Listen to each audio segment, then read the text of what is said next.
Anong ginagawa mo dito? Obvious ba? Dinadalaw ko anak ko. Umalis ka na. Aalis ako, sige. Pero isasama ko si Lara. Come on, baby. Pwede ba bitawan mo ang anak ko? Anak mo? Pweh! Ang kapal na mukha mo. Hindi mo anak ang batang to. Huwag ka nga nang aangkin ng di sa'yo. Ikaw ang nangaagaw. Lumayas ka dito dahil wala kang lugar sa pamamahay ko. Wala talaga. Pero sa puso ni Lara, meron. Kaya, bitawan mo anak ko, alis kami! Bitawan mo si Lara! Ikaw ang bumitaw! Bitawan mo sabi! Lara! Anak ko yan! Bitawan mo ang anak ko! Lingera! Bitawan mo sabi! Ano ba nasasaktan yung bata? Lara! Ano ba ikaw tumigil? Bitawan mo siya! Mga agaw ka. Hindi Ano sa'yo si Lara. Ikaw nga pabayang Tumigil ina ka kayo eh. dalawa, Hindi na nasasaktan narapat yung sa'yo si bata. Lara. Lara, Leandro! tumigil kayo, nasasaktan siya. Hindi na kayo naawa, Janet.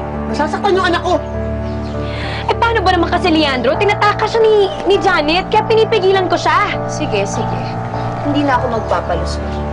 Nandito talaga ako para bawiin si Lara. Kaya akin na siya. Janet, huwag ka mong gulo. Hindi mo makukuha sa akin si Lara.